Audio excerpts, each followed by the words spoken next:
Donc voilà maintenant une extension, l'application d'une extension, le quiz qui permet de faire des mots de passe, des textes à trouc, chose bien utile quand on travaille en classe inversée pour un travail, une auto-évaluation des élèves.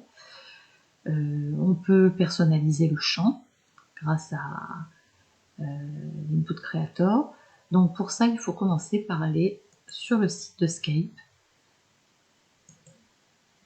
notamment à la page du quiz. Pour ça, donc on arrive ici, on nous donne accès directement au Geniali. Un terrible monstre a enfermé la famille Jojo. Aide-les à retrouver leur vie. On réutilise et le Geniali apparaît sur notre tableau de bord. Une fois qu'on a ça, donc en fait, on va se retrouver avec cette page-là que je vais réutiliser, que j'ai réutilisée. Voilà la page dont j'ai besoin. C'est la page de travail. Donc pour ça, il faut commencer, il faut copier les éléments. J'ai besoin d'un champ réponse, parce que j'ai une seule réponse, la validation, mon OK, erreur. Là, il y a plusieurs choses qui servent à d'autres choses, mais qu'on ne va pas utiliser aujourd'hui.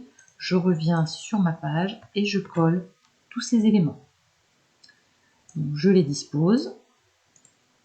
Donc, ce sont des éléments qui doivent être dans la zone d'édition et qui ne seront pas visibles en mode prévisualisation. Ça, on le travaillera après. Ceci, je vais le détacher, le dégrouper.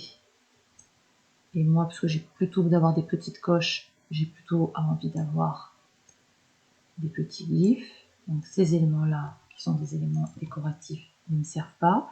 Par contre, je vais coller mon erreur avec le glyphe No et je vais coller le OK avec mon petit glyphe ici. Donc ça, je les mets ici. C'est ce qui va apparaître en cas d'erreur ou pas. On me dit donc voilà mon champ qui est modifiable, mais là on ne va pas modifier. Le principe, ça va être de mettre la réponse attendue. Donc le nom de cette extension, c'est quiz. Donc ici, je vais dans les chevrons ici. Et alors, je vais être obligée de modifier. La seule chose qui est modifiable, c'est ceci. Donc j'enlève ça et je mets quiz. Si on veut mettre des réponses alternatives, on met la barre verticale et on peut mettre comme ceci.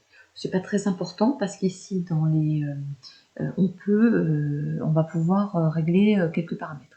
Donc là, l'ordre des réponses, là il n'y a qu'une réponse, donc bon, là on choisit si l'ordre des réponses est important, ça dépend le type de question. 0 ou 1 si les réponses doivent être nettoyées, moi c'est ce que je vais mettre, parce que un caractère espace ça compte comme un caractère et ça me donnera une réponse fausse. Si la casse est respectée, ben moi non, majuscule, minuscule, je m'en fiche. Et puis ben, je peux mettre éventuellement 1 pour visualiser les erreurs. Ça apparaît en rouge si c'est faux et vert si c'est juste. On peut limiter le nombre de tentatives, etc. Donc maintenant, je vais faire un test. Donc ici, alors le Q1 apparaît en prévisualisation, mais n'apparaîtra pas en visualisation. Le nom de cette extension c'est le quiz, ça apparaît en vert, c'est juste, et j'ai mon petit GIF. Si j'avais mis un S ici, du coup c'était non, on me disait que c'était faux.